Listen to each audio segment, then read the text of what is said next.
of impala hiding in the drainage, and we are going to go back around here and just check around the dam and see if we can find anything. I was initially going to go to Cheetah Plains. I haven't quite decided if I'm still going to go there because I'm actually having quite lots of fun this morning on Djuma. But we'll see. If it gets a bit quieter, then we might have to go that side. I haven't heard Andrew or Mike either, so who knows, maybe there's something precious lurking down on the eastern sector of our traverse. Where? Oh, there's something else I was supposed to tell you. Now I've just remembered. So it sounds like the Ngahuma lions are in Buffelshoek somewhere. But then also, I was chatting to Lex, and he'd said that he'd gone to check where Mvula was with his impala kill last night. And he said he could just find he just found bone fragments. So he obviously dropped that kill, and the hyenas took it from him. So those leopard tracks we heard earlier, I'm pretty sure that they were Mvula's. I don't know where he's gone though, because I weaved and zigzagged all through Sandy Patch, all along Aubrey's, and I didn't pick up anything more other than the lion tracks that we all had. So he could be around, he could just be hiding in some of the long grass. He likes that corner, sort of around Impala Plains, west towards the gate. But we'll keep an eye out. Maybe this afternoon he'll pop out somewhere, or there's lots of guides driving down that side. If they see anything, of course they'll let us know too. Right. A very strong smell of urine around at the moment. I think there was quite a big herd of elephants moving through this area. But everything seems very relaxed for now. I know we had, Bobby had let us know that we had some alarm calls coming from baboons around the dam camp. They have since settled, but that was also quite a while ago. Hello, Impala. Where are you running to? There's a male Impala just running through the bushes. Let's see if we can get a view of him. He doesn't want to stop moving though. Right, we should catch him now. Hello, boy. Please do your gurgling noise for us. I would love to hear it. It's always funny when they sort of shout or just shout really, and they point their noses towards us as if they're having a go at us, like we want a female impala. Wrong species, my friend. Korea, now you're wondering if impala rams will headbutt each other. They do indeed, and this is actually a good time of the year to see it. Actually, even a bit later on in the year too, around September is quite nice. I remember when I first arrived, I saw many sightings of impala rams locking horns and battling it out. So they do indeed do that. It's quite impressive. It's actually not so common that you see the mid-action. What you can see is the signs that they've left behind. Is go away birds alarming? From where I've come from too. Okay, I think we're going to go back across the dam wall and quickly go see if we can follow up on what's startling these birds. But what I was going to say as I'm driving is that you often see the sort of lines in the sand from where the impalas have been pushing and shoving each other. So obviously they've got very dainty hooves, so it makes it quite a nice mark. Yes, chase the girls around, lure them back. Off he goes. Bye-bye. Right, let's keep going. Now, as we're driving along here, Marianne's got a question about the impala, and her question was, do impala rams ever lock horns and sort of never come undone? I'm sure it happens with kudu quite often, so I have no doubt that it could happen with impala. I have never seen it before, but I wouldn't put it past me. Before we go to those alarm calls, I just want to really show you, we've seen so many little things this morning. Look at Mr. and Mrs. Whiteface duck with all of their babies. I was trying to figure out what they were yesterday morning on the bushwalk, and I couldn't quite see them clearly from where we were, but now I can clearly see that it is Mr. and Mrs. Whiteface duck with all their little chicks, all their little ducklings, not chicks. Isn't that nice? They were just hanging against the water's edge, but as soon as they feel as though a threat is near, and we apparently pose a threat to these ducks, they ushered their little ones away from the water's edge and to the middle, where they'll be much protected by the surrounding waters. There's very few things that would go charging into water unless they were absolutely starving, like a young leopard, to go in and try and catch something like that. But you can see they look nothing like the adults just yet. They haven't got the white face.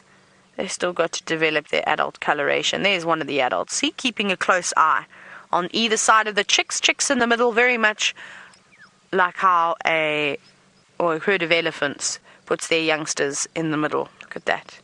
Just scouting about. And what you might find is that maybe that's the male that was off to the left, and that's mom with all the little ducklings. And if a threat does come by, she might swim away with them, and dad might stay behind and sort of make a lot of noise, maybe even peck them, try and mob them. I've seen some very angry Egyptian geese before protecting their young against water monitors. See there? Look, she's saying right now, come on, everyone, stay together, stay in line, please hold hands, and off they go. Isn't that cool? They're beautiful, all the ducks in the row.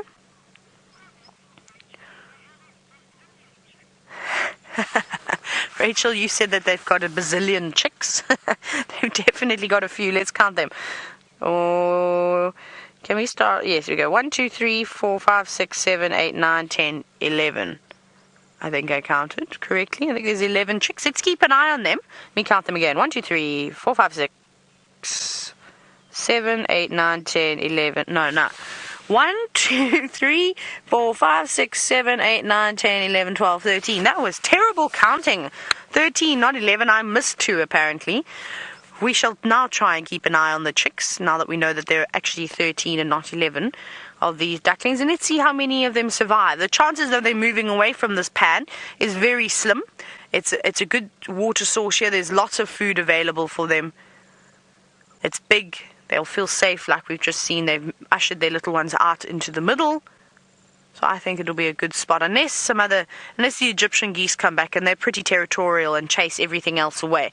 That might be the only thing that could get them to move. Otherwise, I reckon that we might watch these little ones reach adulthood too. But let's carry on. Let's continue towards the area where the alarm calls were coming from of the go-away birds. They've since gone quiet, but I don't think it's a bad thing if we just do a couple of loops and keep zigzagging through sort of shortcut Gallagher, maybe go back past the pan again, maybe do Mvubu Road, then go down Aubrey's. We'll just keep checking around there, because I don't think Mvula has gone very far. I think that he is most definitely around, and he has become a sneaky leopard in his old age, in his retirement. Well, of course, it's important that he becomes sneaky, as he doesn't want to bump into any other big male leopards. I think the last thing that he wants is a conflict at this age.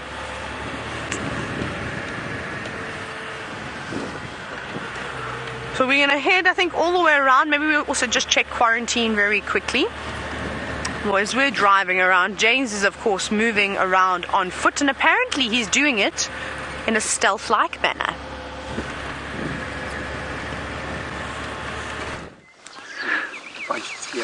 I'm just having a lesson here in ethnobotanical medicine here from Rexon. There's Rex. Rex is back from leave. Hello, Rex.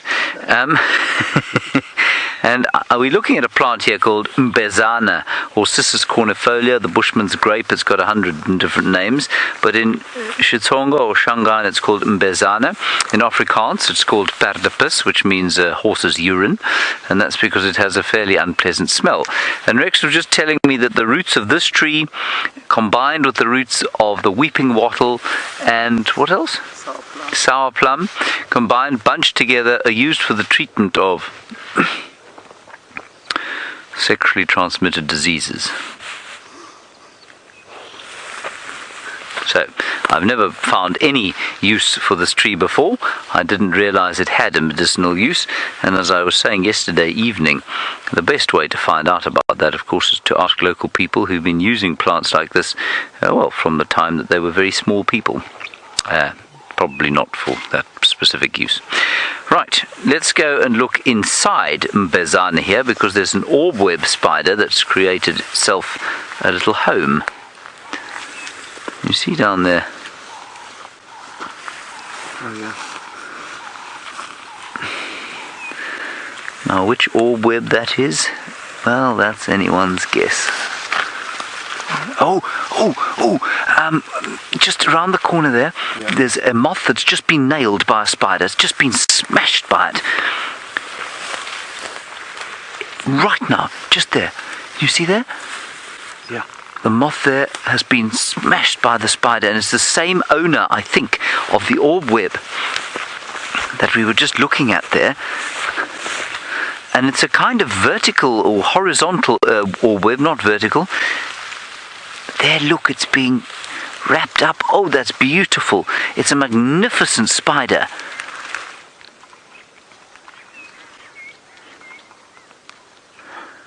Oh, shame. Poor old mothy, eh? Already covered in silk. Now that looks like a bark spider of some species to me. Whether it is or not, I don't know. Oh, and it's gone into a home. I wonder if we can't... I don't want to disturb it, obviously. But in addition to its web, which is strung, like I say, a little bit sort of almost like a tent web spider's web, it's got a leaf that it's folded over and covered in silk, just around where my finger is pointing there. Can you see that at all, Seb? I just need to open some. Okay. Just careful of the web. There we go. And it's just where my hand is. It's created itself a little home inside a leaf. And that's where it's gone. It's gone inside there as it waits for its venom to act on the hapless moth that is now wrapped up in the web. Isn't that amazing? Yeah, I'm on the moth. How very exciting.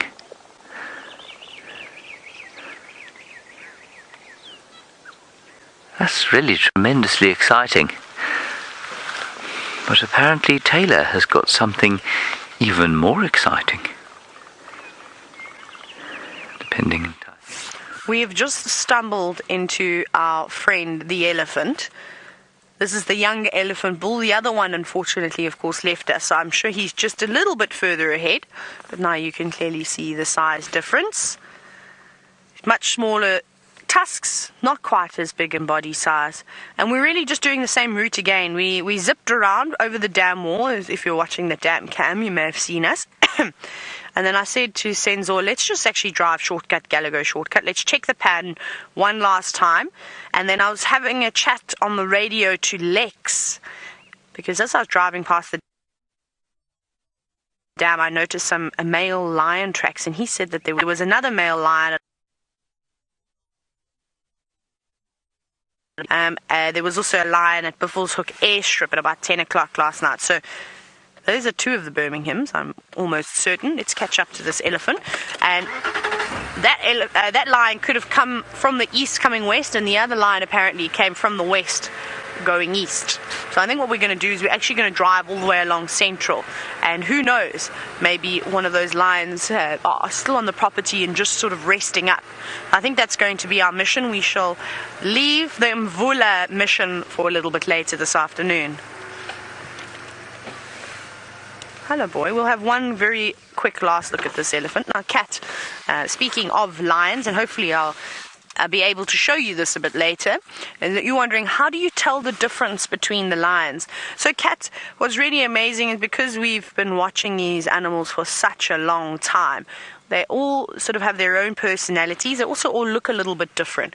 Remember, male lions often get into fights amongst other lions, as well as the members in their coalition.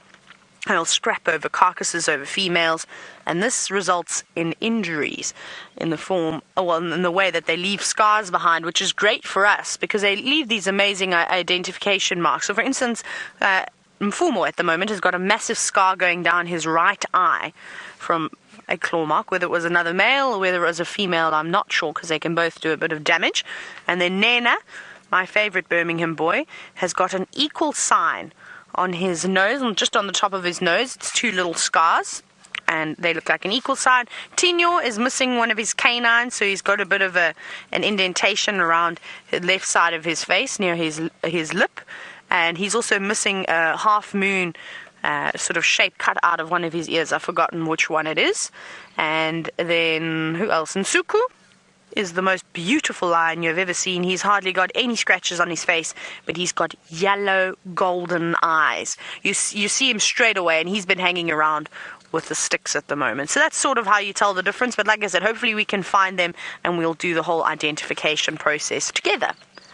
Elephant, thank you very much. I think we're going to say goodbye to our friends the elephants though, because I really want to keep going. Let's check the pan, because the other big bull was heading towards there, so he could be here already. And then also I want to start this lion tracking exercise. I'm quite excited now. I reckon the Birminghams can move quite a distance in one night, so there's a possibility that he might not even be on the property anymore. But it's always worth just to go and double check it out, because how nice would it be to find a big Birmingham boy this morning. I know that I would be excited. Senzo will be thrilled. And I'm sure all of you sitting and watching would love to see the Birmingham boys. It's been a while now. Well, we very briefly saw Nsuku the other day with the Styx cubs, but since then we haven't really seen him or seen any of them. Okay, let's check here. Where's our friend the big elephant bull? I don't see him at all. Maybe he's already come and gone. No, he's not here. But there were lots of elephants around here at some point, either very late last night or very early this morning. Okay. Our big friend is gone. Bye, elephants. Right, we'll just bounce through here. Now, Ali, you've asked if elephants can live for a very long time. They can indeed. They're some of the oldest living mammals out here in Africa. Elephants can live anywhere between 60 and 70 years old. So I think that's a good stint in life. And if they had another set of teeth, I reckon that they'd probably live a bit longer too.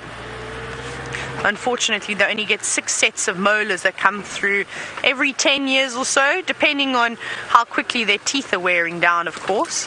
That depends on what types of vegetations they're eating. Is it a drought, or are we experiencing lovely lush rains?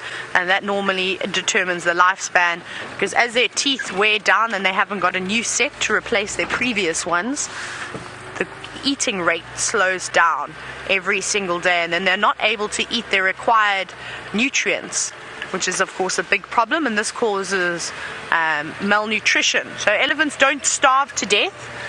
It's not something that happens, they become almost, it's very sad to see an old elephant. You start to see their hips and things, and it's not a nice sight. They completely slow down, and that's just because they're not getting enough nutrients in their body, sadly. So you normally see them hanging around areas, drainage lines, rivers, permanent dams, where the vegetation is normally a little bit more lush and easier to chew.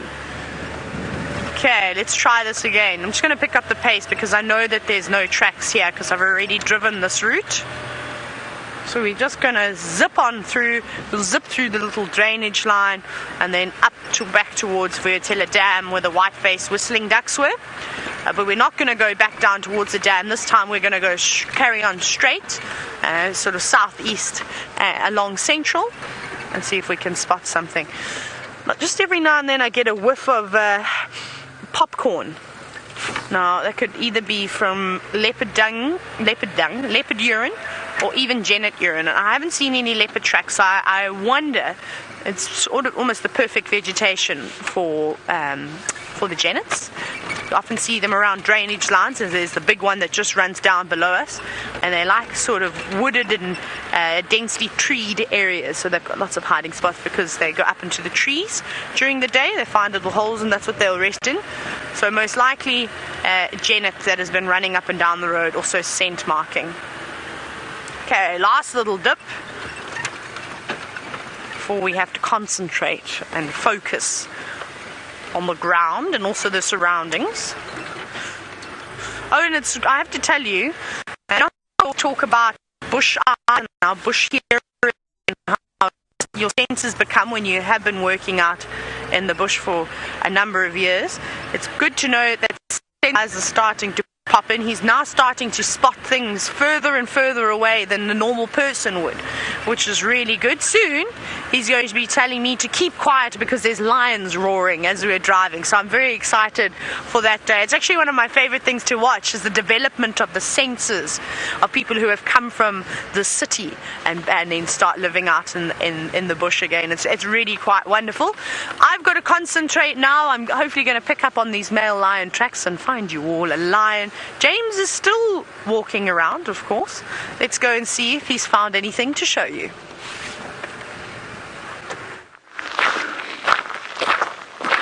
Well, I too have been trying to concentrate, of course. It's very difficult to concentrate because there's just so much to see. So to concentrate on one thing is almost impossible. Here we are at Treehouse Dam. I was hoping to find a leopard splayed out either on the wall or, you know, on one of the picturesque banks of this waterhole. Alas, what we do have only is some blacksmith lapwings, but of course a blacksmith lapwing doesn't consider itself less attractive than a leopard, and I suppose it isn't in absolute terms. It's just our relative perception of these creatures that makes some slightly more attractive than others. So that is the blacksmith lapwing sitting on the banks of the Great Treehouse Lake. And in the Great Treehouse Lake, much as I saw yesterday in the Great Twin Dams Lake, we can see bubbles rising from the bottom. And I think there are fish. I think they are back. Now remember, all of these waterholes dried out completely, and then they were dug out and expanded and bolstered in preparation for the great deluge that never came. But what that would have done, of course, would have been to churn up and remove the catfish that were lying under the mud. Because that's what catfish do. They go into the mud for the duration of the dry season. They can form this sort of mucus layer around them and survive for some time underneath the ground. And then when the water comes back, they emerge again.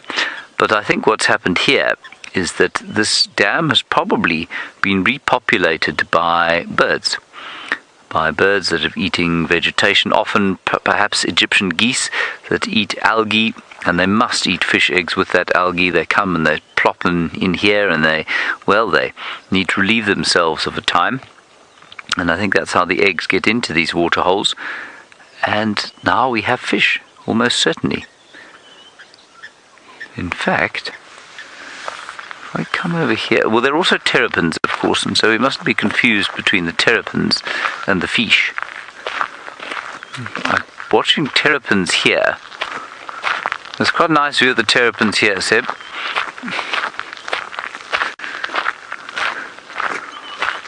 I'm not sure what they're doing.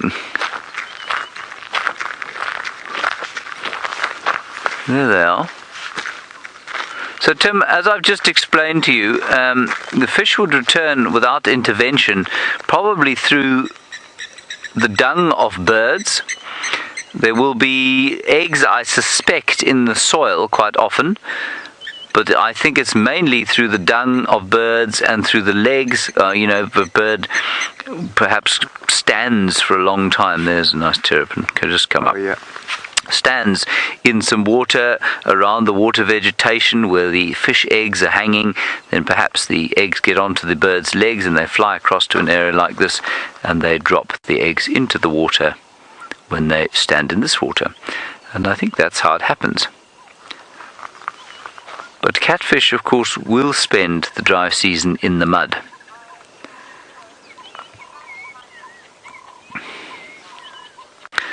Now, Lara Moore, your comment is life finds a way. Life absolutely finds a way. It is amazing how resilient life out here is. It's amazing how resilient life is everywhere. And I suppose if life wasn't resilient, it wouldn't exist at all. But life most certainly finds a way.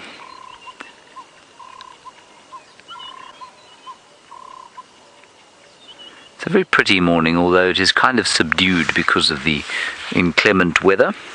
Still, we're having a good time out here. Our plan from here is to head now further down towards the west to check those pans that we check almost on a daily basis to see if either of our little leopard friends haven't come across here. I'm sad that the dogs have headed up to Simbambili. That's very selfish and unkind of them. I'm equally sad that the Nkuhuma Pride has decided to spend its day on Buffelshoek. One day they'll come back here and we shall ask them why it is that they have forsaken us so. Let us continue.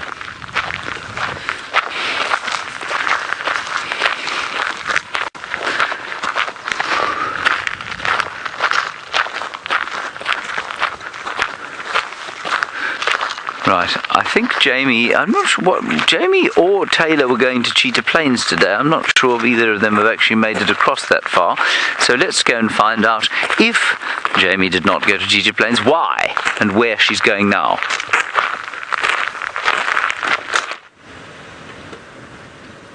I could not be further from Cheetah Plains if I tried. Well, I could maybe be 500 meters further from Cheetah Plains, but really not much further than I am now. I'm on the Arathusa airstrip.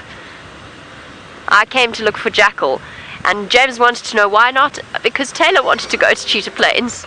So I'm on the Arathusa airstrip. And it is bursting with life, is it not, Dave?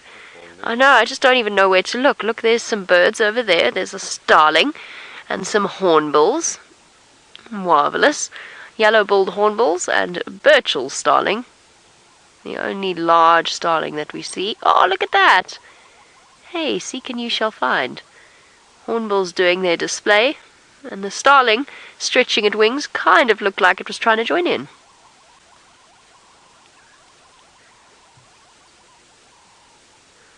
Beautiful. I love the way that hornbills do that.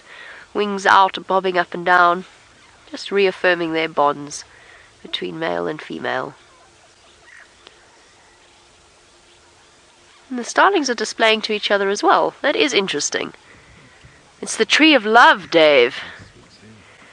The tree of love indeed. The starlings displaying to each other. Oh, I don't know if they're trying to outdo each other, like two loving couples on Instagram, both desperate to try and show how much better their lives are than the others. Is that a bit cynical?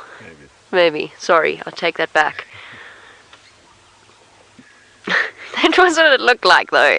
It did really look like they were trying to outdo each other, except it looks as though the hornbill lost. Oh, no, the hornbill did not lose. My apologies. The two are still there. The starling lost. Sorry, buddy. I'm still trying, though. Well, 10 out of 10 for effort.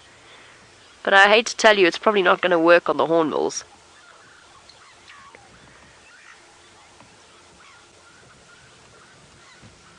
And that's about that.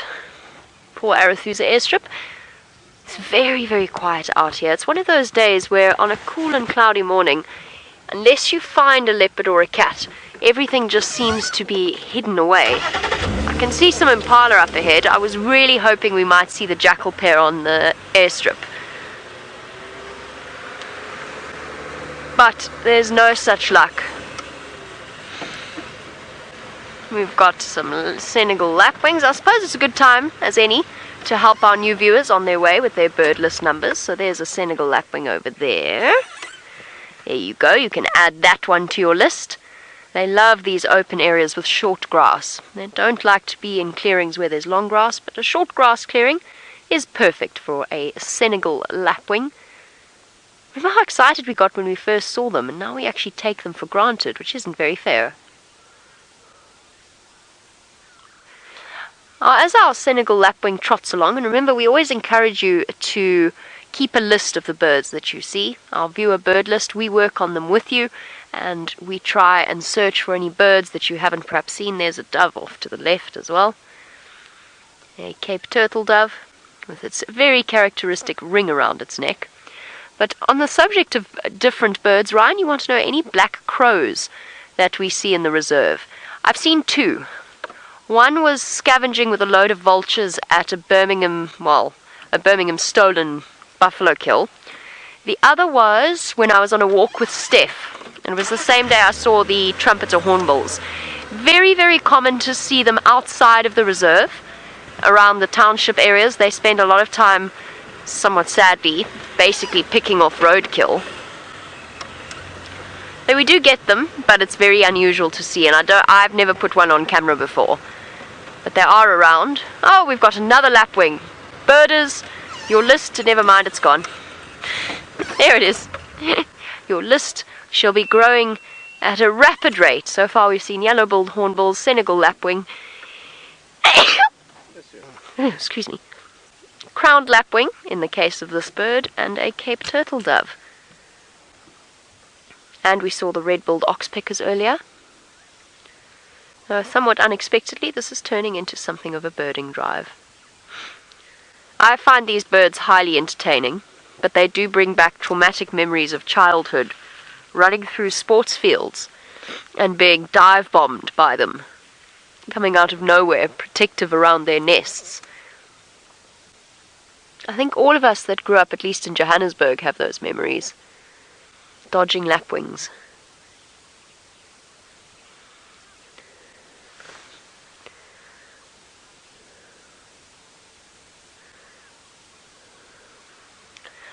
Ah, Louis the Lion, you're on form this morning. Louis the Lion says, lap dog, lap cat, lap wing. I'm trying to think of a clever response, but I have to confess it's not coming to me. But very good, Louis the Lion, very, very good. Lap, no, censored that. Lap, no, I'm done, I'm out. Moving on.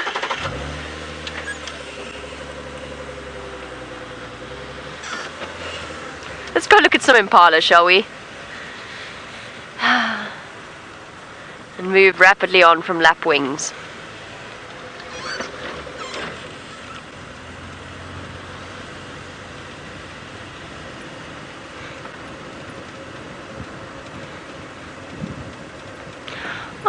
Question on the subject of our... I'll show you what these impala are up to in a moment. Question on the subject of our birds. Is it true that the birds have, or some of the birds have hollow bones? Most of them do. And that's just a weight-saving device. Obviously, you don't want your wings having to work extra hard to essentially... Impala, I don't want to get much closer because otherwise they're going to stop. You don't want to have the extra weight, so having hollow bones is a great way of saving on that weight. You started the morning with James and rutting impala. Arathusa airstrip is continuing that story. They're so silly looking when they do that. I do feel for them. Their hormones telling them to go racing after males and females and basically fight until they're exhausted. At the same time, I do actually have slightly more sympathy for the females, who spend their entire lives, it seems, being chased by males with interesting intentions. I'm up here. I'm staying up here until you get your hormones under control. I have a headache, leave me alone. Staring down. Female that got caught up, wandering back to rejoin the rest of the group. And the two males off to the right now find themselves in a precarious position because they're on a tarred airstrip. The one on the right doesn't seem to want to continue this any longer. And a good decision, because tar in animals can be quite slippery. It's one of the ways that lions in the Kruger have learnt to hunt things like giraffe, by chasing them onto the tar, and they slip. There's the same thing with that buffalo that was being chased and ran into a car. It slipped.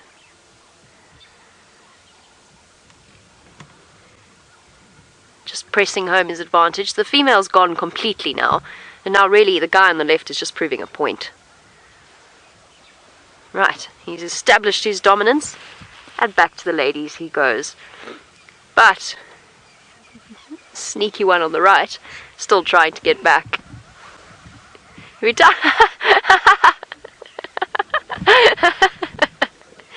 He's on to you, I'm afraid. Nice try, though. I appreciate the effort. Sometimes a bit of sneakiness works.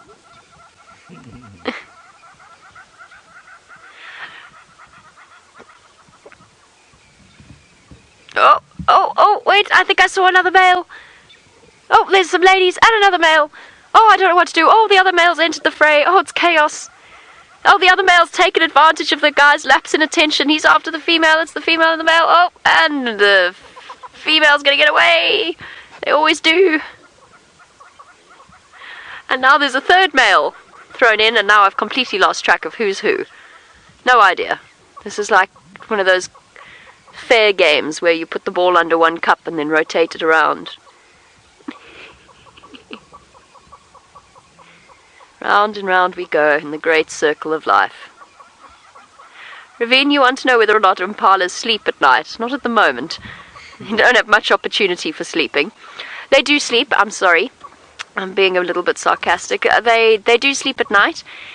They sleep and nap for a couple of minutes, but obviously have to be very, very cautious because you need to be constantly alert. So short naps for impala, and they will lie down. While our exciting scene plays out in front of us and we watch impalas go round the merry-go-round, it sounds like James has had an exciting encounter on foot.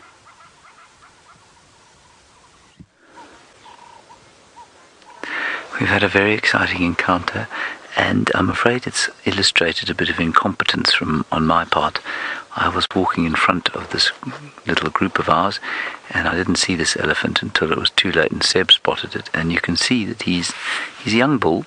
That's why we're standing here, and we're not sort of backing off at a great speed.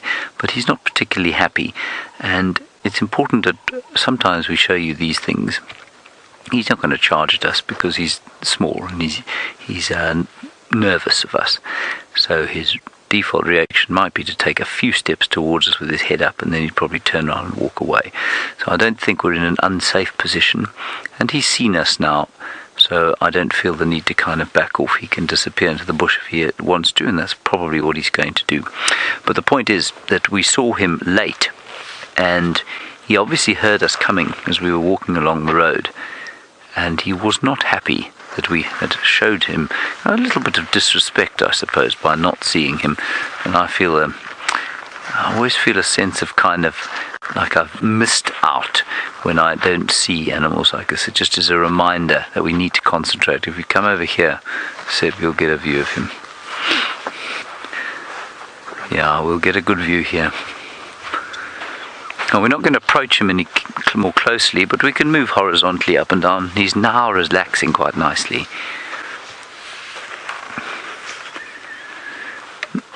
Now, I've missed your name, R. Davis or Odd Davis, something like that. You're saying, is this in a zoo or the wild? Oh, Oz, David.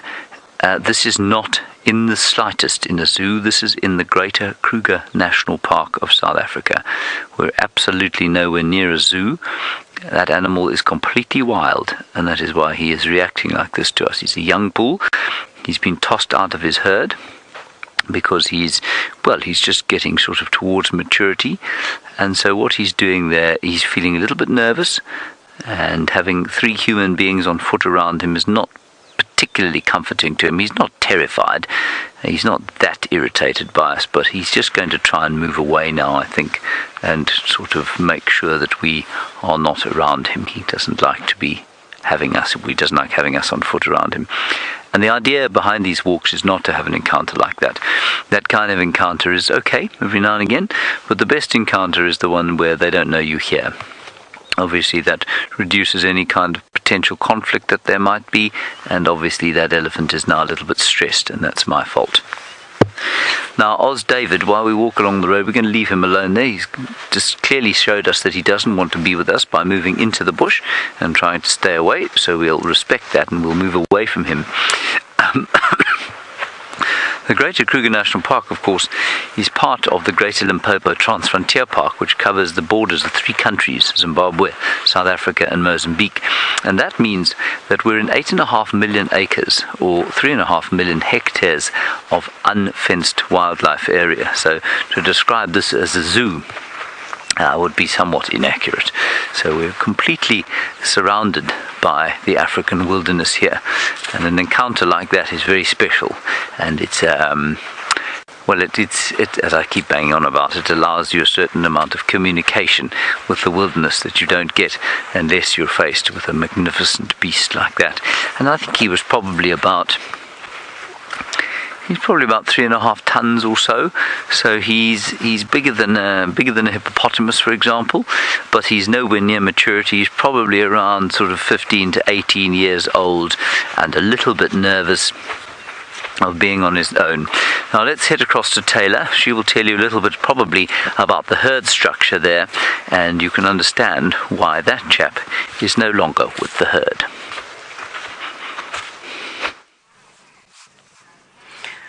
We can indeed have a chat about the herd structure, but before we get into that, please all help me. Is this the short trunk elephant cow and her calf? I don't think we've seen them for many moons now, but now she's chosen to disappear into the thicket. But she is missing the tip of her trunk, and there is only 4 of them here. She looks like she's got an older daughter and then a younger bull too, and then of course this little one that is not getting left behind. And if you perhaps do know, I don't know if we're going to unfortunately get a better view of that elephant now, but here's one of the other youngsters just crossing the road in front of us. But you can maybe let me know if you thought from that quick glimpse. You can hashtag Safari Live if you thought it was perhaps the short trunk elephant and her little family. We'll carry on, we'll go down a bit further. It was actually quite a nice surprise stumbling upon them while we've been searching for lion tracks. Hi, little one. I'm so happy I've had another game drive filled with elephants today. Here we go. Another little bottom to look at. It's so peaceful out here that I could just sit so quietly. Actually, I think I'm going to do that. Let's just take a moment to listen to this elephant feeding.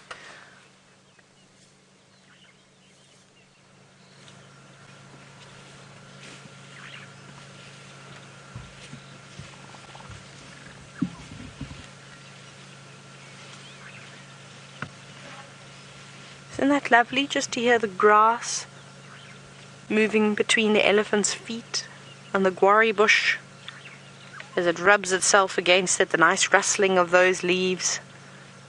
And that tree that is moving at the back is not because of the wind, but it's because the youngest elephant of this herd is just there.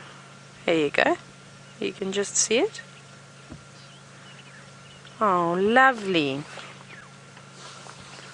That was fantastic, a short but sweet sighting. They've now disappeared into the bushes. Let's go a bit further forward because the road does curve, so we might actually be able to look back towards them.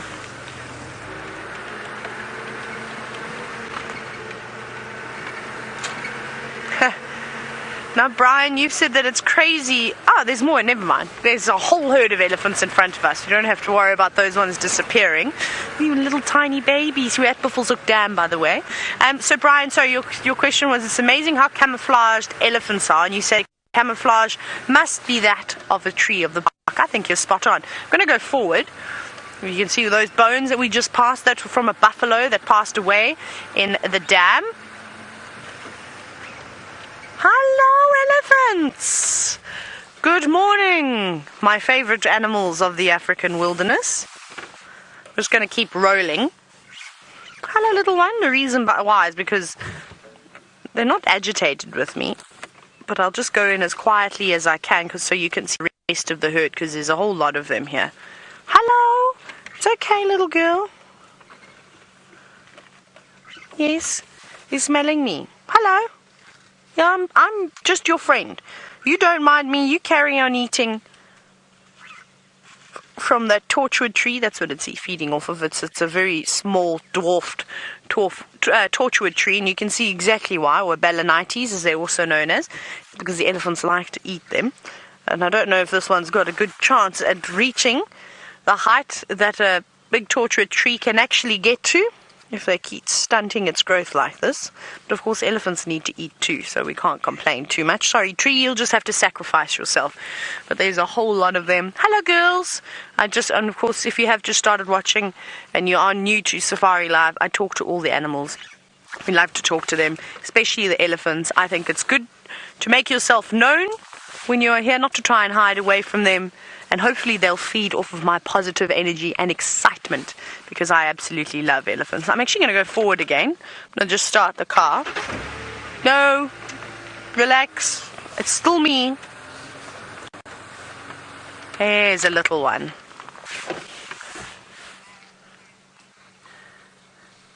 Now I'm not going to say this name correctly. I can tell you right now. FQR. You Lisa. There we go. That was the end word there. Got it now. So you're wondering you were actually thinking to yourself, I wonder how many of these elephants are pregnant, which is a very, very, good thing to think of. It's almost quite difficult to try and spot the elephants that do have calves developing inside them.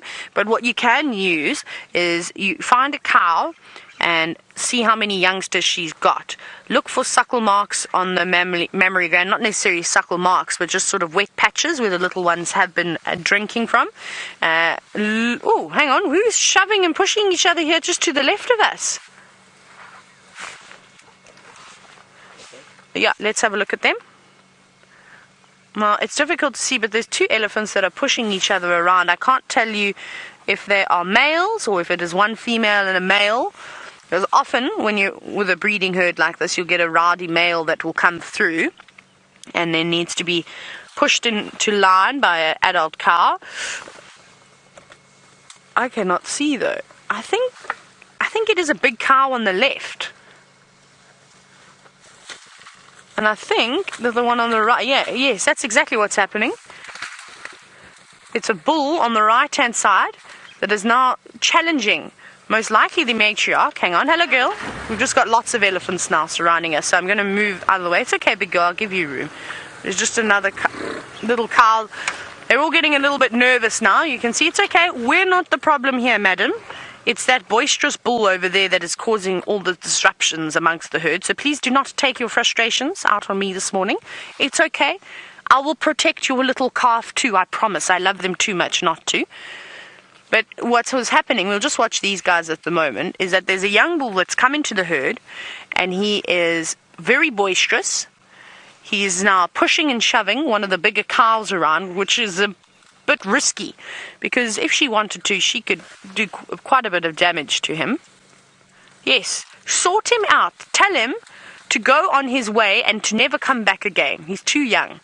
And that's the problem, and that's why these boys get kicked out, is they bring it upon themselves, because you do something like this.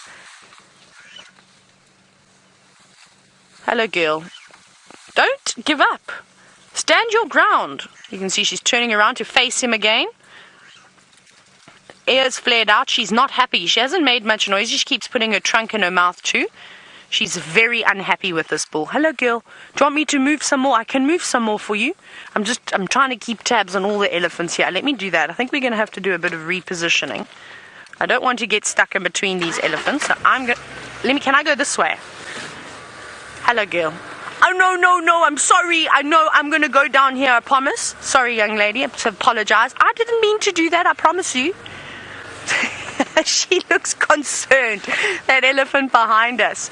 I think she's a little bit worried about what was going on with the pushing and shoving. It was most likely the big matriarch that I said that was trying to teach that young man a lesson and teach him some manners, because he clearly was lacking them.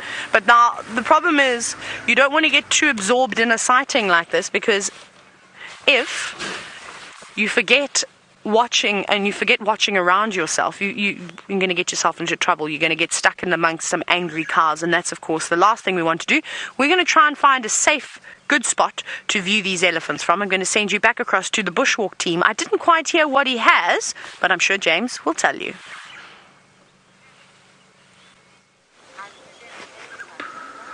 I will tell you what we've got, but I probably don't need to tell you what I've got. You can probably see what we've got.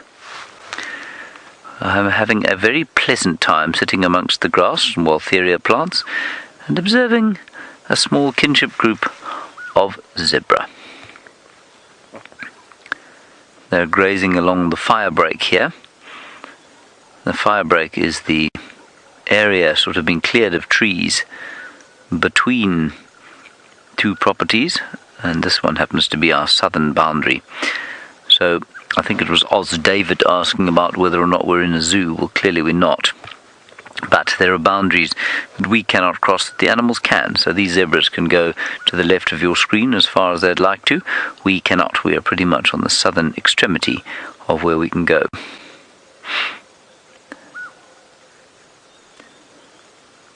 And there's just a wonderful atmosphere about the place. The robins calling. Zebra feeding. I can hear them tearing at the grass. I don't know if any of you have ridden horses or fed horses apples or carrots before, or watched horses eating hay, but they've got a very loud way of eating. They've got very sort of strong, powerful jaws, and they crunch away. And I can hear that now, all the way from where those zebra are sitting. I can hear the swishing of the tail, and the snorts every so often, and then some crested barbets going from left and right of me. They're shouting at each other, and also an oriole going pachoo, pachoo, pachoo.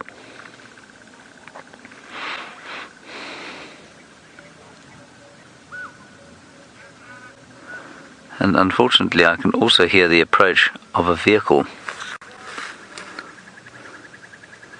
Now, we're going to leave these zebra as the vehicle arrives here and go across to Jamie, who apparently has got something that has been described as adorable, adorable warthogs.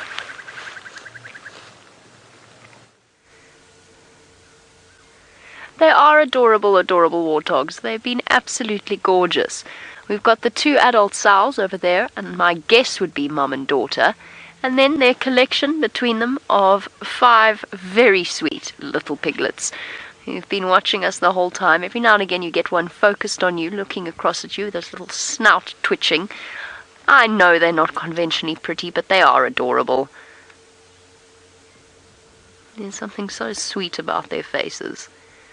And just now one of them was nuzzling mum, which you don't often get to see with warthog families, or sounders. And seeing a little bit of affection between, oh, getting nudged by mum. There you go, there's another one. Look at that. As we slowly but surely lead up to our Mother's Day TV shows. Nice to have little moments like this. Special bonds between mum and piglets. And they've actually been incredibly relaxed. When I first started working here, we did not see warthogs. Well, you did. You saw a flash of a bottom disappearing off into the vegetation.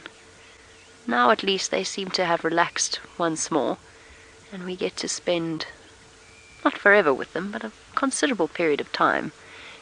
Decide if she's nudging that warthog piglet or just got an itchy face. It's one of the two. Yes, Mum. What a lovely collection you have. Munching away. Interesting, because you don't usually see warthogs eating the top bits of the grass, but obviously they, like the squirrel that we saw earlier, are making the use of the seeds and the high oil content that they have and starch content. And I have to share this with you because it was utterly hilarious. When we first arrived here, Dave and myself were treated to a show of about 4 of them all lined up, all squatting at the same time. It was hilarious. This synchronization of relieving themselves. And there's the big female, and you can see she's much older than the other female just by the growth of her tusks. Look at the way that they curl up and over her face. She's a very, very big sow. And those tusks are massive. He even walks a bit stiffly. Oh, you're being so obliging, little pigs. Roy, you say, what amazing whiskers. They do have amazing whiskers, and the cool thing about that is that the whiskers are even more prominent on the little ones, because as you can see, they don't have tusks. So it's one of nature's ideas as a way to make them look slightly more threatening. I personally feel it has the opposite effect, but the idea behind those side whiskers, one of the ideas, is you can see the way that they're shaped. They're meant to look like tusks. Oh, panic. This young male will start to grow his tusks relatively soon, but for now he's got impressive, I guess you'd call them whiskers. They're almost sideburns, as a way of trying to fool any potential attacker that it is in fact a seriously threatening looking creature. But the tusk growth rate is quite slow. I mean, this young female has had her first litter of pigs already. Oh, look at that sharp, sharp bottom set. We always talk about this, but it's an important point to remember. It's not the top tusks you want to worry about. It's those bottom ones. The way that they slide up and down against the top tusk is a marvelous way of sharpening them to razor sharp. I know three people, two who are currently in physiotherapy still, years later, after their tendons on the back of their legs got sliced open by warthog tushes. The third person is now fully recovered.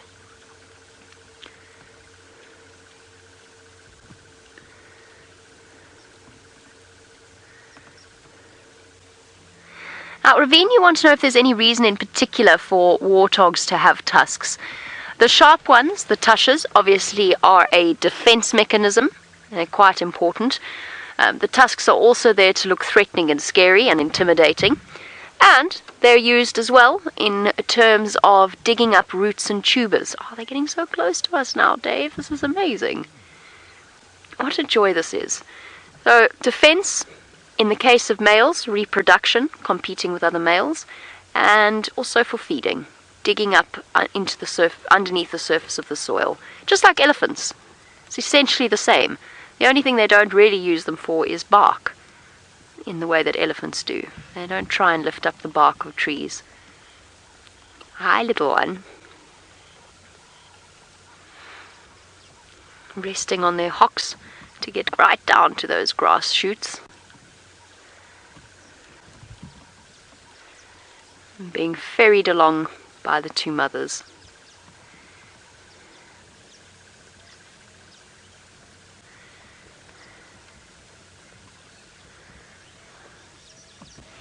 Yes, absolutely, Rebecca. Oh, tail in the air, panic. Okay, oh, it's okay, we're okay. Everybody's calm. Rebecca, yes, they do come from the jaw. They are modified teeth in the exact same way that elephant tusks are.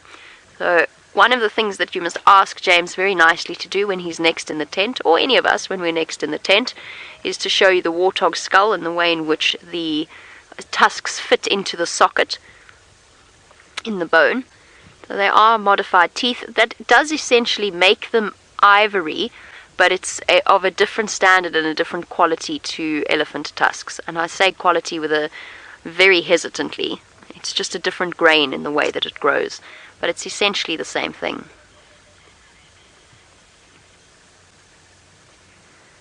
And they can grow to be absolutely enormous.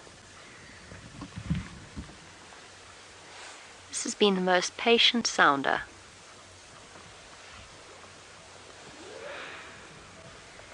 Here come the little ones sticking their heads out to the left. Oof, trouble. Still munching at the grass seeds. It's a tough life raising little warthog piglets, but warthog mums are very brave. And if their piglets are attacked, they will race forward and rush to their defense and try to help them, try to save them. And leopards in particular, absolutely love baby warthogs as a meal.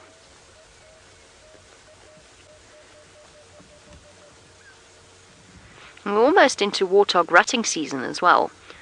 So now that the piglets are this age, the females are ready to come back into estrus. Oh, Mr. P, you want to know if there's more than one species of warthog? No. We get two species of pigs, basically. One is a bush pig, which we don't really see in this area all that frequently. I don't know how many have been seen on the live drives. I've certainly never seen one. And then we get the diurnal warthogs. So bush pigs nocturnal, warthogs diurnal. I suspect you'll probably find there's subspecies, or there's an argument for subspecies, of warthogs in different parts of Africa. But they wouldn't be classified as a separate species because they'd still interbreed. I'm not sure. I don't know too much about the subspecies of warthog, but I imagine that there might be genetic differences, just as there are for quite a few different animals.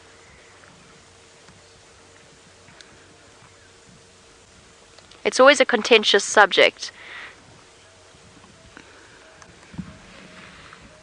The whole idea of species and subspecies is one that people don't agree on. all that frequently, even biologists and scientists. Not something they necessarily agree with. Now, Stephen, you want to know what is the lifespan of a warthog? Not much longer than around about 10 years. I think the record... Dave, sorry, as you turn the camera to me... Hello, spiderweb.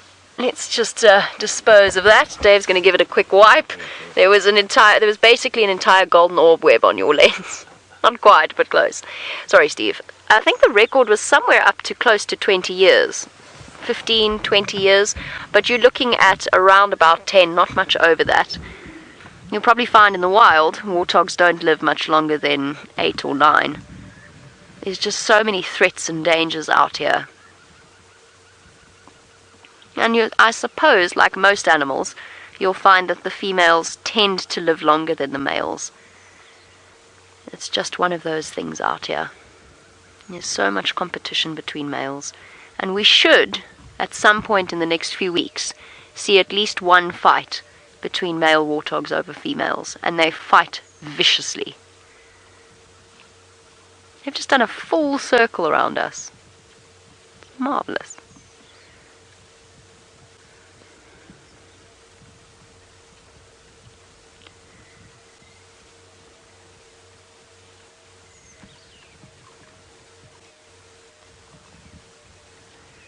Actually just hear them munching. Can you hear that, Dave?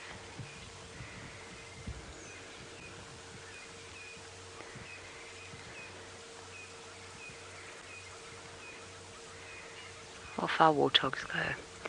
So from elephants to warthogs with their tusks, let's go and have at, if I've got this right, a tusk-like tree.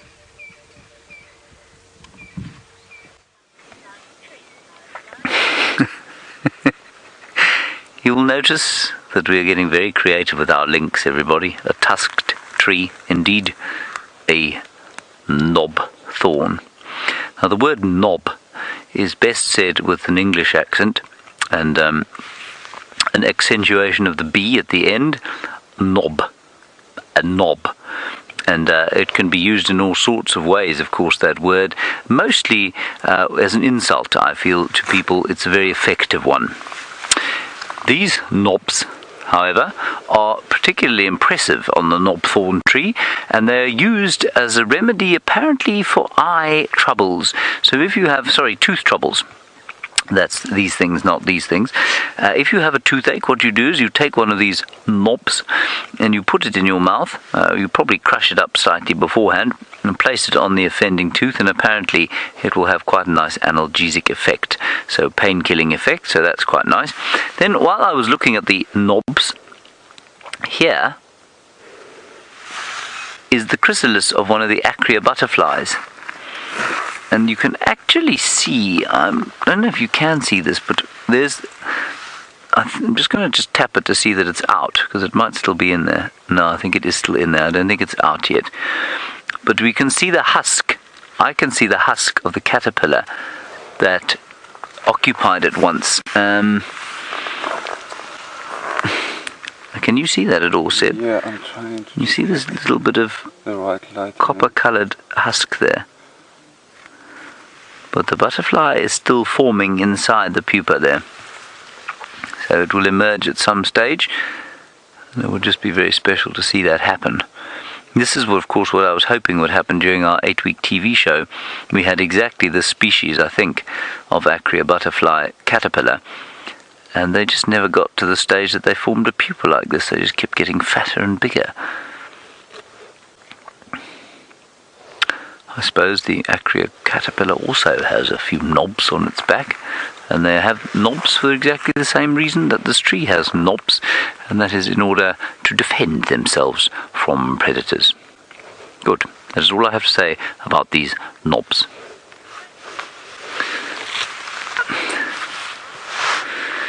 Now, Brian, you're wondering about monarch butterflies and if they exist here. They do. I don't know exactly what the difference is between the monarchs of the Americas and the monarchs that you find here. They are not the same species. They're definitely the same genus, which is Danaus, I think. And they look exactly the same as the North American or South American version of the monarch butterfly. Their larvae eat milkweeds. They're also toxic. They also have a number of mimics out here which are not toxic to potential predators. So they're very similar. They don't migrate here, though.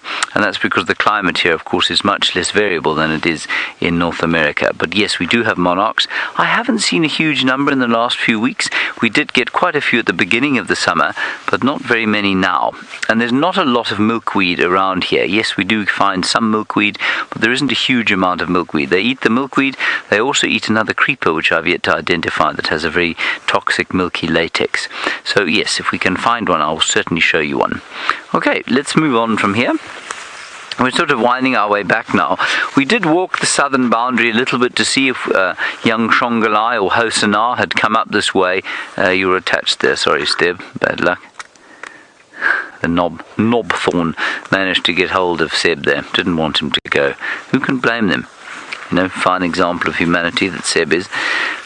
And so there are no tracks of the little leopards, and so we're just going to wind our way slowly back towards home. The elephant is down there heading towards Treehouse Dam, so we'll leave him that way. And so while we make our way towards the first tongues of Happiness cooking today, let's head across to Taylor and see if she can smell those where she is.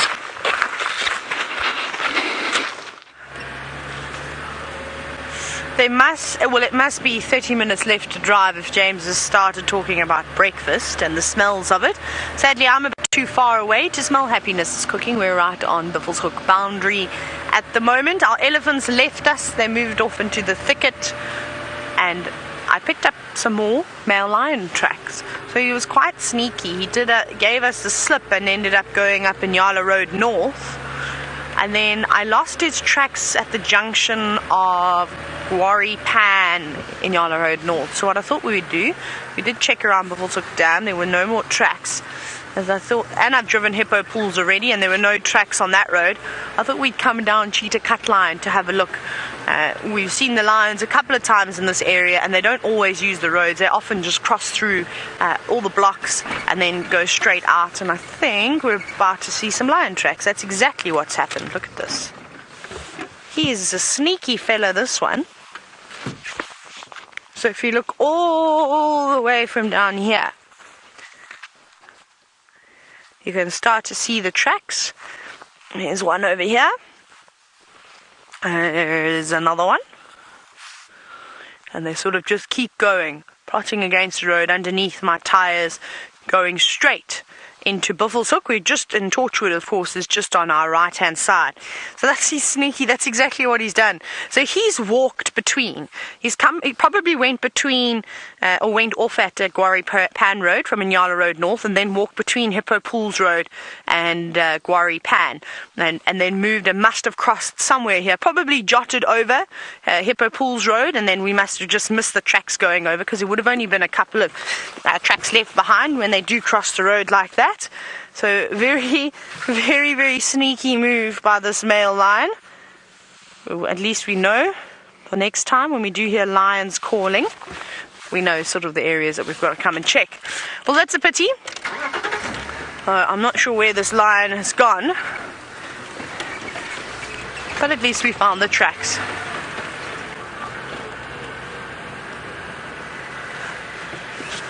Now, Marianne from Texas, you were wondering if lion...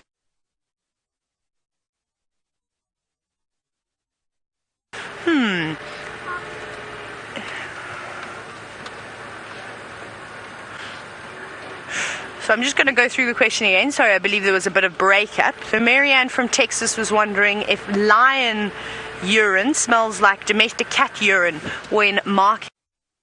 To be honest, I can't think of what a normal cat's urine smells like. I've only had one cat in my entire life.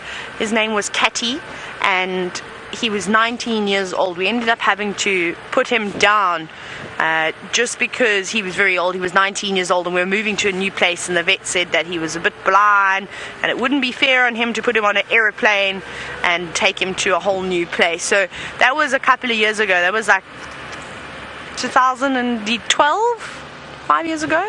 So I can't even remember what a domestic cat urine smells like, but I'm sure it'll be something similar. A lion's urine doesn't smell like anything in particular. Well, sorry, there's a couple of corrugations as we go along Cheetah cut line. A lion urine doesn't have a particular smell about it. It just smells like urine, really, not like leopard urine or elephant or even buffalo and rhino and hippo urine. Has got a very, very strong smell to it. I haven't really noticed that with a lion before, but also I've never been urinated on by a lion. I actually know a couple of people who have had the unfortunate experience of being sprayed, not intentionally, just being at the wrong place at the wrong time, and I think a bit of wind coming into play. But I definitely have not had that happen to me, and I've just thought of a very funny story that I have to share with you. Now, this didn't happen to me, and I just heard it from another guy, but I did see what the vehicle looked like afterwards. Down in the southern sector of the Sabi Sand, the guides, we'd found lions that morning, and I think it was sort of halfway through the morning. Now, there's many different vehicles that drive down there, and basically what had happened, the lions had been using the facilities around the area. They were on a buffalo kill, as what we've seen many times before, plenty of landmines, and the ground was a bit wet because of the rain that we'd had too. So one of the cars had obviously sunk slightly into the mud, and as they were leaving the sighting, the tires started spinning. And all you could hear as the tires were spinning was shouting and screaming coming from the vehicle parked near them. And as the tires were spinning, this guy had parked on lion dung and had kicked up the mud and the lion dung and sprayed it all against the car. It was the funniest thing I've ever seen and heard of in my entire life. I had such a good laugh. One of the other guides, I think it was actually Eve or Courtney, or Niska, one of them had sent me this picture of the sighting that had happened. I just thought it was the most hilarious thing and so unfortunate. Imagine, I think fortunately for everybody, they had their ponchos on, so at least they could have just taken their waterproof ponchos and apparently lion dung ponchos too off. I thought that was terribly unfortunate for the guiding team that has to clean that. I'm laughing, and I know that something like that, karma's going to come back and get me, because I shouldn't be laughing at that, but I just think it is hilarious, and I hope that you are all laughing too at the mishaps that happen on a safari. It's really quite funny. But we're going to just bumble down this way. I think we're going to go and do an extensive search once we eventually get to Gowrie Main. I haven't been down this end this morning. I think we're going to do a little scratch around between Twin Dams and Treehouse Dam, because I heard Rexon talking on the radio, and Rex was saying something along the lines of that was a young leopard's tracks that were going from Treehouse on the southern road back towards Twin Dams, but the hyena tracks had sort of demolished them. So that's quite interesting. We know Hosana and Shongile like to hang around those areas, so perhaps we'll get lucky now in the later morning. It's not hot at all, it's quite cool, so the chances of the big cats still moving around is definitely on the cards, so we won't give up hope just yet of being a catless safari. Who knows, may pop in for the final minutes. Maybe Tingana is going to dash in front of the car at the last second. That would be nice, wouldn't it? Maybe 10 minutes before the show ends, though, just to give us a little bit of time to spend with them. Oh, Steenbok. Hey, this is something we know quickly. There's another one. Hang on, there's another one there just through the bushes. Well spotted, Senzo. There they go. Whee! Big leaps from the Steenbok, the smallest antelope that we see in this area. Very nice camera work, Senzo. Well done. And there was two of them. There was a mating pair, a male and a female. And this one looks like it could be the female, because I can't see any horns. The little males have got very sharp horns. Deathly quiet, not one bird chirping. They're listening, they're looking at us. I think it knows that we can see it, but it obviously feels a bit comfortable with us at this distance, that it is not continuing to run away, but also unbelievable camouflage. And when they sit down, sometimes it's just the tips of their ears that you can see sticking out. Now, I've had a sighting before down south with the resident male leopard Mashabeni. and it was the most amazing thing that he did. Basically, he started stalking a pair of steenbok, just like this. He stalked them for an hour and a half. And what would happen is that they would split off, the two of them, and, run different ways. But then after a couple of minutes, they would regroup again. And it was just the most amazing thing. Eventually, he targeted the male steenbok, and he kept watching it. And eventually, the female moved further and further away. And all that happened was this poor steenbok that was then sort of chased by Mashabeni stopped and sat down in the grass, which was a mistake. I think he thought that his eyes were on the female and not on him. But of course it was the other way around. So the female darted off. The male steenbok sat down in the long grass, probably holding its breath. Mashabeni just on the other side, a couple of meters away from him, and he did a big pounce and managed to catch that steenbok, which was quite amazing. But I love the technique that he'd used that day. He took his time, he didn't rush anything, and it definitely paid off. And off they go. Very cool. Nice to see some steenbok. Definitely haven't been seeing a lot of steenbok in Deka over the last few weeks, of course, months, with all the lovely lush grass and vegetation. Oh, let's have one more look. We've actually got a better look now. Wow, not hanging around. Well, in that case, oh, there's the other one, just to the left, right close to us. I just want to show you because we haven't been seeing them for such a long time. So there's the girl, and off she bounds about. We're going to go across to Jamie now.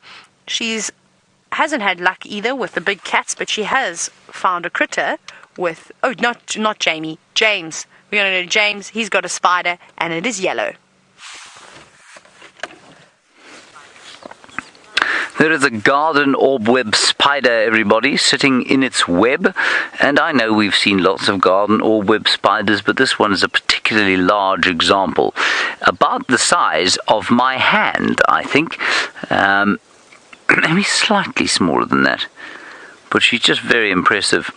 And she, unfortunately, unlike that bark spider we saw earlier, has not managed to capture anything this morning. She's repaired her web, and you know what? Because she's so big, remember we were asked that question earlier on about how it is that spiders don't stick to their own webs, and I made a couple of, well, what I consider to be educated guesses. But maybe we can actually see.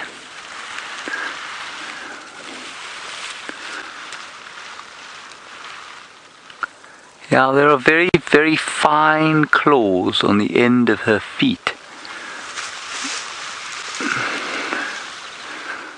And I'm sure there is some mechanism by which those do not stick as much as, say, her body would to the web.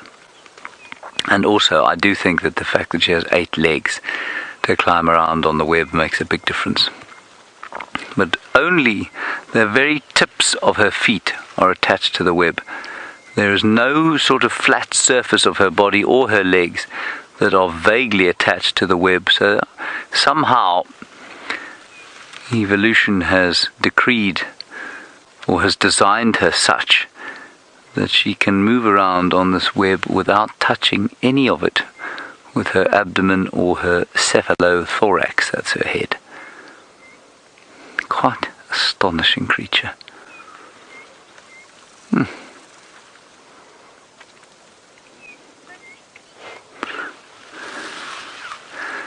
And there is something called a dewdrop spider, but I'll tell you about that a little bit later. This one is, Cole, you're wondering about what the zigzag is. Cole, if you can imagine how much effort it must have been to build this huge web in order to catch prey to eat. It's about probably 1 meter or 3 feet by 3 feet, and also it's 3 feet in diameter. It's a massive, massive construction of intricate detail, and huge amount of effort went into it. Now, a spider, of course, cannot eat everything. For example, it cannot eat us. And we very nearly walked into this web, and the only reason I didn't walk into the web was because I saw the stripe.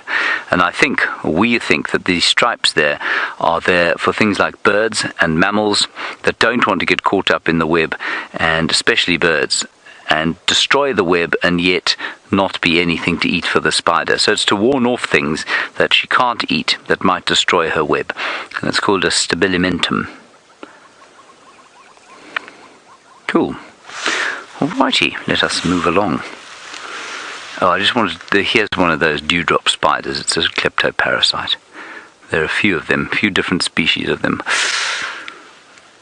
Sorry, spider, I've made a mess now of your web. Oh. Epidork? I don't think that's a very nice name to give yourself, but each to his own. Epidork, you say, how many species of spider do we have here? No one knows. We've got representatives from probably at least sort of 20 families of spiders. How many species there are in each of those families? No idea, I'm afraid. There are just so many. We get probably 2 or 3 garden orbweb species, 2 or 3 Nephila species, which are the golden orbweb spiders, but there are countless others. And I see a new one every single day, and no book that I've ever had has helped me to identify them down to species level. You can get them down to family level, but from the design of their webs, but after that it becomes very difficult. Alrighty. We are now going to head back towards home, into this drainage line. And while we do that, Taylor, I think I've heard, has got a grey bird of doom. That's all I heard. I'm not sure if that's true or not.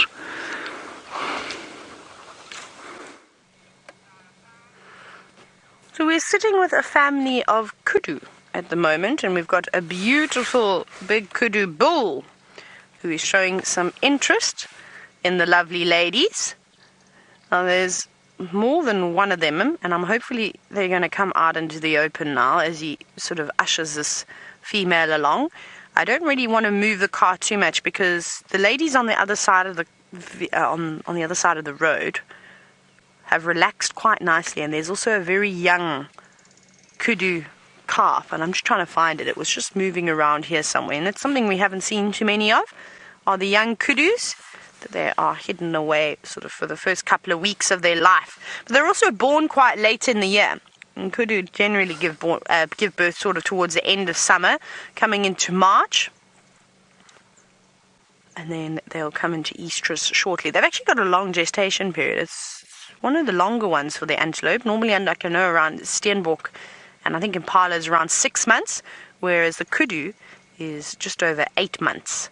So it's quite a difference.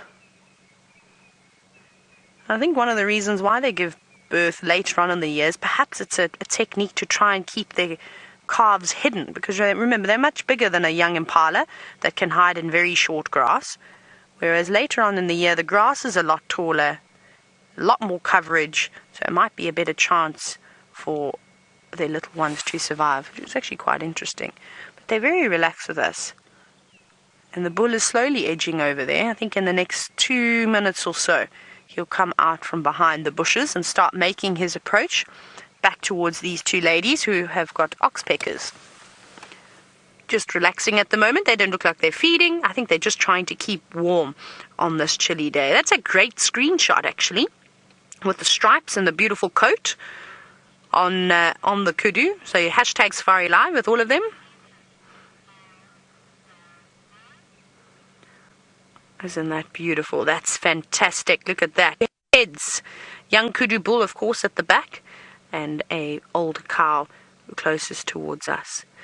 Now, that big bull is not going to feel threatened by this young kudu bull. He'll probably just be left alone.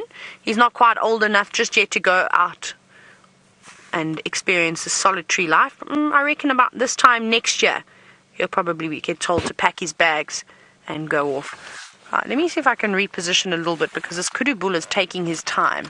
He's not coming out like I wanted him to come out. He's been so well behaved the entire morning, I must tell you. We'll just sneak forward. Hello, girl. Now, he's not the biggest bull we've seen. He's got a lovely set of horns on him. However, you can see he's still lacking muscle. You can see, look at those lovely horns. And then if you go down towards his neck and his shoulders, you'll notice he's got some muscle. But we've seen some enormous Hulk-like kudu before. We had one when he was rolling around in the mud trying to dress himself up for the ladies. But maybe he's an older boy. Perhaps this is actually an older kudu. Just trying to see if we can see any scarring or anything like that that would give an indication that perhaps he's been in a few battles. That looks like a big scar on the back of his leg, doesn't it? Or maybe. Yes, it is. It looks like there's hair missing there. So that was an injury of some sort. I'm not sure what could have done. A number of things could have done that. Could have been lying, could have been running too quickly through the bush and cutting yourself on a tree. It could be from another kudu bull doing something like that. But I think he is older. I don't think he's a particularly young boy just because of his condition. If you compare it to the other bulls that are out at the moment, they're a lot fitter. And even though he has got a nice splay of horns, it's probably difficult in his old age to keep putting on muscle condition like how easy it is when you're younger.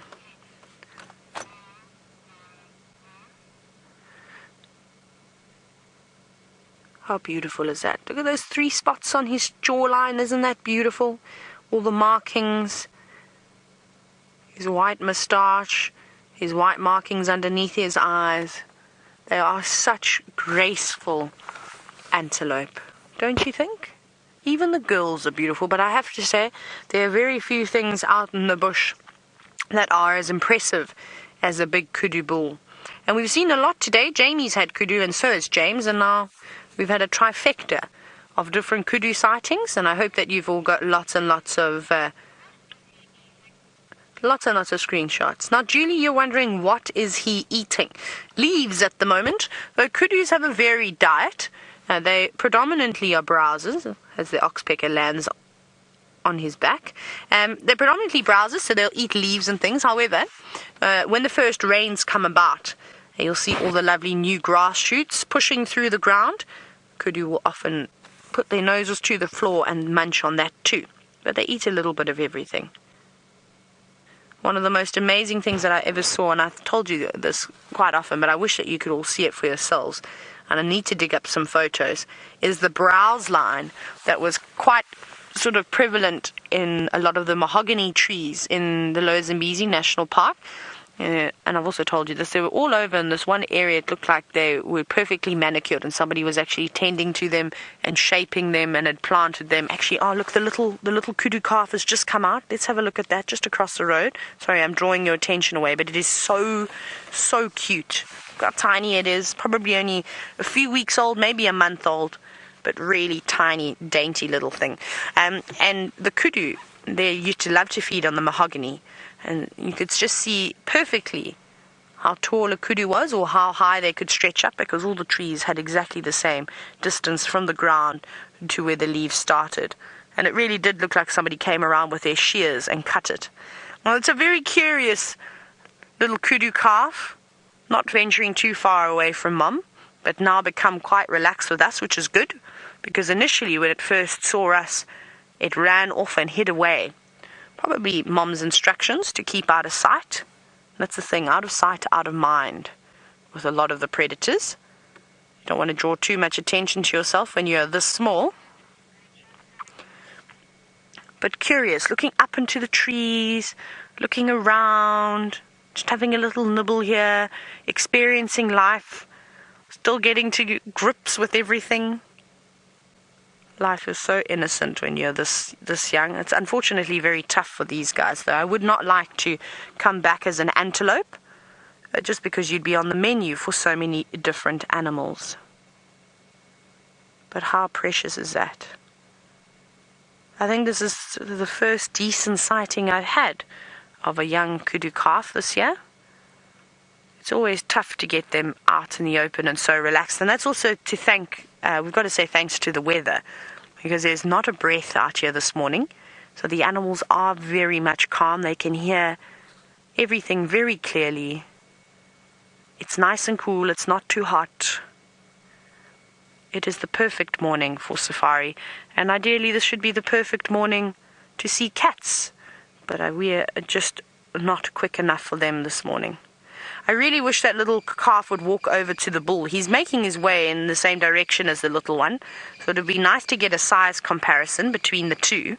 Come on, kudu bull, please go further to the right. You can just see him there.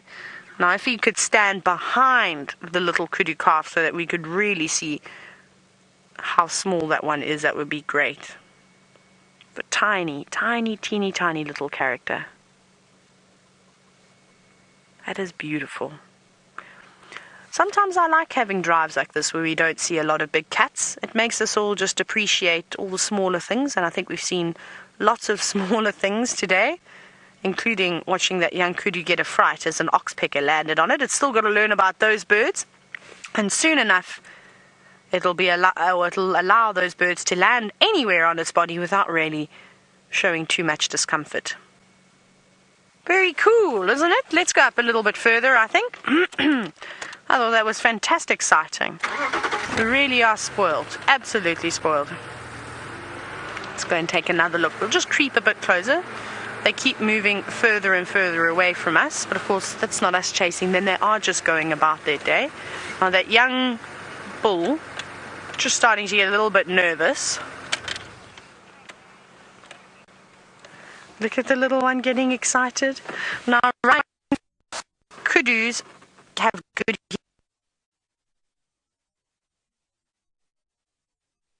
getting very excited, doing circles and jumping about, testing its legs. So kudu have got amazing hearing. You can just see by their very big ears that they constantly are moving around. Look at these two want to have a little play, which is quite nice. Look, chase each other around. Even little kudu can play. It's not always the leopards and lions that are funny to watch. Because when they're living out here in this very, very thick bush, it's of course quite tough to spot things. So it's easier to just go very to hear if you can hear something stepping on a leaf or a stick,